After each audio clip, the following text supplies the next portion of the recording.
قدر کی رات میں نازل کیا گیا۔ وما ادراک ما لیلۃ القدر، اور اگر تم جانو تو سمجھ لو کہ یہ رات بڑی عظمت والی رات ہے۔ رمضان المبارک کے آخری حصے میں نبی عالم صلی اللہ علیہ وسلم فرماتے ہیں کہ اس شب قدر کو رمضان کے آخری حصے میں تلاش کرو، ہو سکے تو آخری 5 راتوں میں اس کو تم تلاش کرو۔ اور ماں عائشہ صدیقہ رضی اللہ تعالی عنہا فرماتی ہے کہ یا رسول اللہ صلی اللہ علیہ وآلہ وسلم، اگر میں شب قدر کو پالوں تو کیا کہوں؟ تو نبی عالم صلی اللہ علیہ وآلہ وسلم نے ارشاد فرمایا کہ اے عائشہ، تم اس رات میں جتنا ہو سکے استغفار کرنا اور اپنے لیے دعائیں مانگنا۔ حضرات نبی عالم صلی اللہ علیہ وآلہ وسلم نے ارشاد فرمایا کہ یہ ماہ شیام کے اندر شب قدر ایک رات ایسی اللہ تعالیٰ نے ہمیں دی ہے کہ یہ 1000 مہینوں سے افضل والا ہے۔ 1000 دنوں سے میرے نبی نے نہیں کہا، بلکہ 1000 مہینوں سے یہ افضل والا ہے۔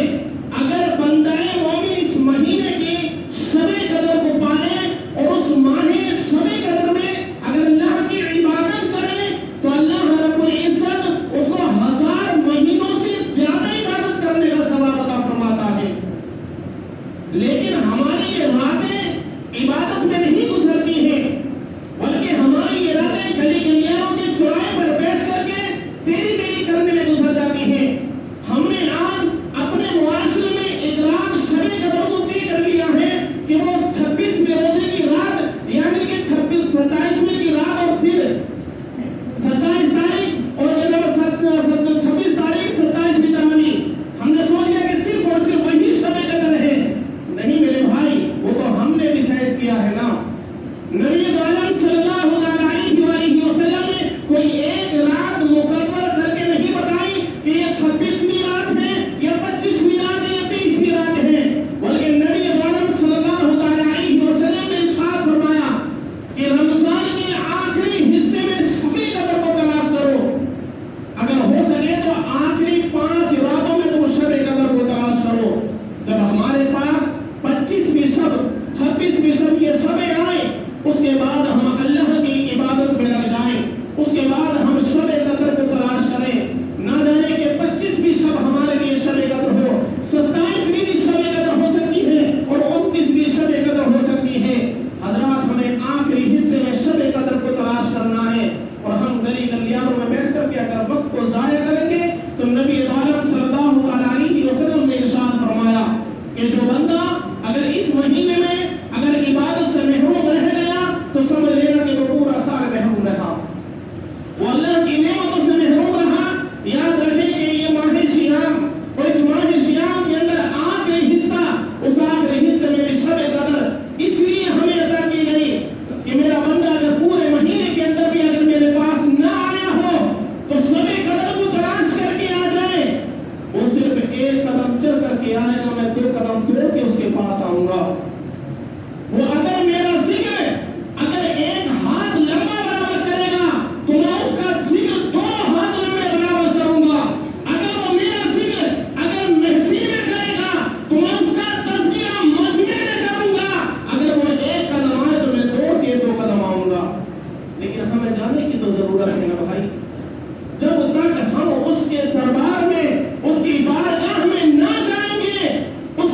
کے جب تک نہ جائیں تب تک وہ کیسے ہمارے پاس آ سکتا ہے؟ بھائی ہمیں کھانا کھانے کے لیے بھی اپنے ہاتھوں کا سہارا لینا پڑتا ہے، ہمیں اللہ کی بارگاہ میں جانے کے لیے اپنے پاؤں کا، اپنی زبان کا، اپنی آنکھوں کا، اپنی آنکھوں سے پانی کا سہارا لینا پڑے گا۔ ہمیں اللہ کی بارگاہ میں اپنے سر کو رکھ کر یہ کہنا پڑے گا کہ میرے مالک تو نے اس ماہ شیام میں شب قدر رکھی ہے، میں نہیں جانتا کہ کون سی شب قدر ہے، لیکن میں تیری بارگاہ میں آج بھی گر گرا کر کے یہ دعا مانگتا ہوں، میرے مالک تو شب قدر کی برکت سے میرے تمام گناہوں کو معاف فرما دے۔ نبی پاک صلی اللہ علیہ وسلم ارشاد فرماتے ہیں کہ اگر بندے کی آنکھ سے ایک آنسو کا قطرہ زمین پر نہیں بلکہ آنکھ سے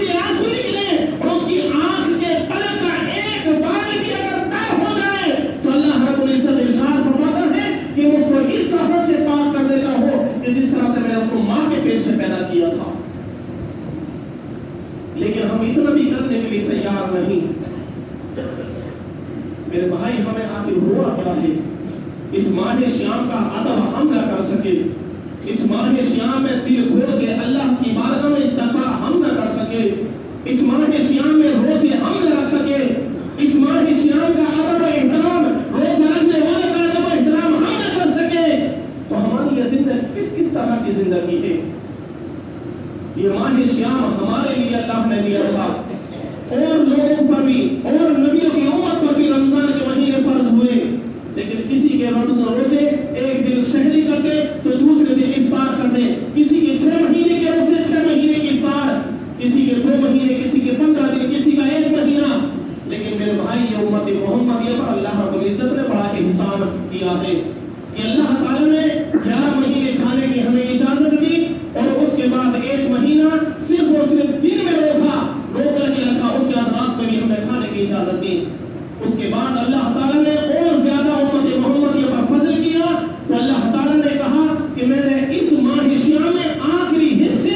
میں نے شب قدر کو رکھا ہے، اور شب قدر وہ رات ہے کہ 1000 مہینوں سے افضل و اعلیٰ ہے۔ جو اس مہینے میں میری بارگاہ میں آ جائے، گر گرائے، اپنے گناہوں کی معافی مانگے، بھلے وہ سمندر کے جھاگوں کے برابر گنہگار کیوں نہ ہو، میری بارگاہ میں ایک آنسو کا قطرہ لے کر آ جا، صرف ایک آنسو کا قطرہ لے کر کے آ جا۔ حضرات، میرے نبی پاک صلی اللہ علیہ وسلم ارشاد فرماتے ہیں کہ جب بندہ انسان اگر شب قدر کی رات میں عبادت کرتا ہے تو حضرت جبرائیل علیہ السلام، تمام نوری مخلوق کے سردار، وہ اس بندے کی بارگاہ میں، اس بندے کے حق میں اسی وقت کھڑے ہو کر کے اس کے لیے دعائیں کرنے لگتے ہیں اور کہتے ہیں کہ میرے رب، یہ تیرا بندہ، میں اس چیز کا گواہ ہوں۔ یا سوچو تو صحیح، گواہ کون بن رہا ہے؟ وہ جبرائیل کہ جو تمام فرشتوں کے سردار، جن کا مقام اللہ کی بارگاہ سے نبیوں تک ہے، وہ کہتے ہیں کہ میں، میرے رب، میں گواہ بنتا ہوں کہ تیری بارگاہ میں دعا مانگتا ہے، اور میں اس کے حق میں دعا کرتا ہوں کہ اللہ تو اس کی مغفرت فرما دے۔ لیکن ہم پھر بھی اللہ کی بارگاہ میں جھکنے کے لیے تیار نہیں۔ کیوں بھائی؟ ایسی کون سی طاقت ہمارے پاس ہے، ایسا کون سا نیکیوں کا ہمارے پاس ذخیرہ ہے کہ جس کی بنا پر ہم نے شب قدر کو گوا دیا، جس کی بنا پر ہم نے شب برات کی رات کو بھی گوا دیا، جس کی وجہ سے ہم نے ماہ شیام کا ادب و احترام کھو دیا؟ کون سی نیکی ہے ہمارے پاس؟ میرے بھائی، حضرت عمر فاروق اعظم وہ ہے کہ جن کو اللہ کے نبی نے دنیا ہی میں بشارت دی کہ عمر تم جنتی ہو، عمر تم جنتی ہو۔ جو میرے نبی کے آج بھی بائیں کروٹ میں آرام فرما ہے، وہ حضرت عمر فاروق اعظم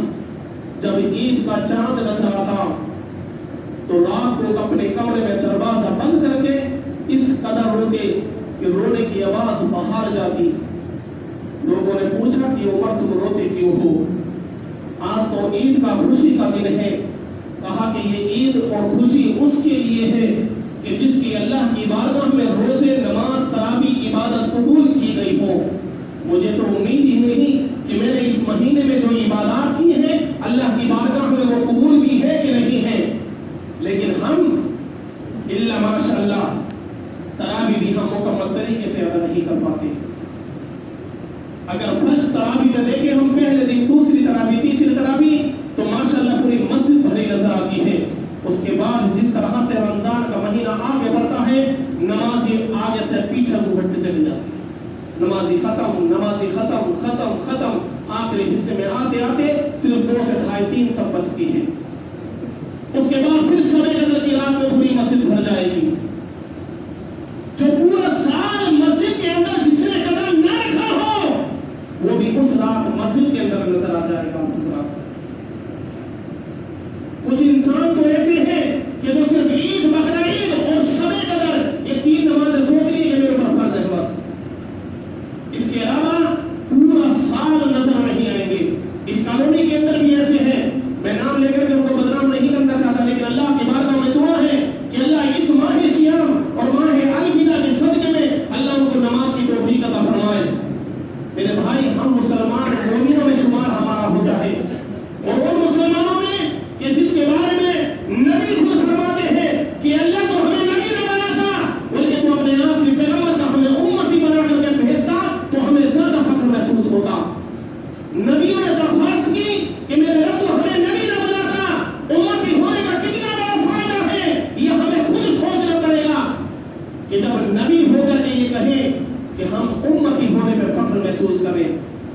بھائی اللہ کی بارگاہ میں ہم نے کوئی کریہ بیزاری نہ کی تھی، اللہ کی بارگاہ میں ہم کوئی روئے نہیں تھے، اللہ کی بارگاہ میں ہم نے کوئی وظیفے نہ کیے، اللہ کی بارگاہ میں ہم نے کوئی آیت پیش نہ کی، اللہ کی بارگاہ میں ہم نے کوئی خیرات پیش نہ کی، اللہ کی بارگاہ میں ہم نے کوئی قربانیاں نہ دی، اور یہ بنا قربانی دیے ہم پیدا ہوئے، اذان اور ہمارے کانوں میں لگائی گئی، مؤذن نے کہہ دیا کہ مبارک ہو تم امت محمدیہ میں پیدا ہوئے ہو۔ بن مانگے ہمیں سب کچھ مل گیا، بن مانگے سب کچھ ہمیں مل گیا، لیکن میرے بھائی جب بنا مانگے ملا ہے تو ہمیں اس زندگی کو اسی طریقے سے ضائع نہ کرنا ہے۔ ابھی بھی ہمارے پاس وقت ہے، ابھی بھی ہمارے پاس وقت ہے کہ ہم اللہ کو منائیں۔ کل شب قدر کی رات ہے جس کو ہم نے اپنے معاشرے میں عام کیا ہوا ہے، کل کی بھی شب قدر اللہ کی بارگاہ میں ہو سکتی ہے، یا پھر 29ویں شب بھی اللہ کی بارگاہ میں شب قدر ہو سکتی ہے۔ تو میرے بھائی جس طرح سے ہمیں اپنی مسجدوں کو کل پوری مسجد کو بھرنا ہے، کیوں ہم آج کی رات بھی اپنی مسجد کو نہیں بھر سکتے؟ کیوں ہم 29 اور 30 کی شب کو بھی ہم مسجدوں کو کیوں نہیں بھر سکتے؟ اور میں ایک بات اور کہتا ہوں، کڑوی بات ہے، ہم رمضان ہی میں کیوں اپنی مسجدوں کو آباد کرتے ہیں؟ غیر رمضان میں ہمیں ہو کیا جاتا ہے کہ ہم اپنی مسجدوں سے دور چلے جاتے ہیں۔ میرے بھائی یہ مسجد ہم نے بنائی، یہ مسجد ہماری فیسلٹی کے لیے بنی ہے، یہ مسجد آباد کرنے کے لیے بنی ہے، ویران کرنے کے لیے مسجد نہ بنی۔ ہم جس طرح سے کھانا کھا کر کے اپنی بھوک کو مٹاتے ہیں، اللہ کے نبی صلی اللہ علیہ وسلم ارشاد فرماتے ہیں اسی طرح سے مسجد کی بھوک، مسجد کی غذا بھی نمازی ہے۔ اگر مسجد کے اندر نمازی ہی نہیں آئے گا تو میرے بھائی مسجد بھوکی رہے گی، اور جب مسجد بھوکی رہے گی تو وہ مسجد سمجھ لینا پھر ہمارے حق میں دعائیں نہیں بلکہ پھر وہ بد دعائیں کرنے لگے گی، اور جب اللہ کے گھر سے بد دعائیں نکلے تو یاد رکھنا ہمیں کامیاب کوئی نہیں کر سکتا ہے، ہمیں کامیاب کوئی نہیں کر سکتا ہے۔ یاد رہے کہ ہم مومن ہیں، ہمارا شمار اللہ نے مومنوں میں کیا ہے، اور جہاں جہاں اللہ نے ہمیں پکارا ہے تو وہاں پیارے لفظ سے پکارا ہے، اگر کسی اور کو پکارا تو اس کا نام لے کر کے پکارا ہے، لیکن یہ اللہ کا احسان کہ نبی کے صدقے میں اللہ نے ہمیں مومن کہہ کے پکارا۔ میرے بھائی اللہ نے ہمیں مومنوں میں شمار کیا ہے، تو اب ہمیں بھی عہد کرنا ہے کہ ہمیں جس طرح سے اللہ نے پکارا ہے ہمیں مومن بن کے دکھانا ہے، ہمیں مومن بن کے دکھانا ہے، اور ہم اپنے گناہوں سے اس طرح سے ہمیں پاک ہونا ہے کہ جس طرح سے اللہ نے کلام مجید میں فرمایا یا ایھا الذین آمنوا کتب علیکم الصیام کما کتب علی الذین من قبلکم لعلکم تتقون، تمہارے پر ایمان والے روزے اس لیے فرض کیے گئے تاکہ تم متقی بن جاؤ، پرہیزگار بن جاؤ، اپنی نفس سے جنگ کر کر کے اللہ کی بارگاہ میں قابل قبولیت بن جاؤ۔ میرے بھائی ہمیں اللہ کی بارگاہ میں قبولیت حاصل کرنی ہے، اپنے گناہوں سے توبہ کرنی ہے۔ جب شب قدر کی رات میں ہم عبادت کریں بھلے ہی 2 رکعت پڑھنا، لیکن 2 رکعت اس طرح سے پڑھنا اپنا دل، اپنا دماغ، اپنی سوچ اور فکر دنیا سے کھو کر کے، جس طرح سے ہم اپنے پاؤں کی چپل باہر اتار کر کے آتے ہیں اس طریقے سے اپنی سوچ و فکر دنیا بھی تمام باتیں، کاروبار کی کینسل، کاروبار کا ذکر تذکرہ، سب کچھ ہمیں اپنے چپلوں کے ساتھ میں باہر کھول کر کے آنا ہے۔ اس کے بعد میں نماز میں اللہ کی بارگاہ میں اس طرح سے جھکنا ہے کہ جس طرح سے علامہ اقبال کہتے ہیں کہ نقشہ نمازی نماز کا یوں کھینچا کرے، نقشہ نمازی نماز کا یوں کھینچا کرے، وہ مجھے دیکھا کرے میں اسے دیکھا کروں، وہ مجھے دیکھا کرے اور میں اسے دیکھا کروں۔ اس کا 2 رکعت پڑھنی ہے صرف، بھلے اگر توفیق دے اللہ تعالیٰ تو بے شمار پڑھ جتنے پڑھنی ہے، لیکن دل سے 2 رکعت پڑھنا،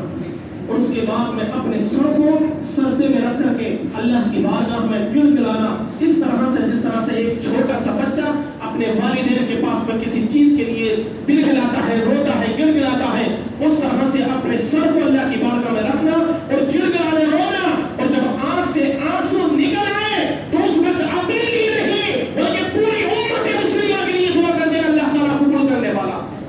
کیونکہ میرے نبی کا فرمان ہے اور میرے نبی کا فرمان کبھی جھوٹا نہیں ہو سکتا کہ جب مسلمان کی آنکھ سے اللہ کی بارگاہ میں جب سر کو رکھ دے، آنکھ سے آنسو نکلے اور صرف پلک کا ایک بار ہی گیلا ہو جائے تو اللہ تعالیٰ اس کی دعا کو قبول کر لیتا ہے۔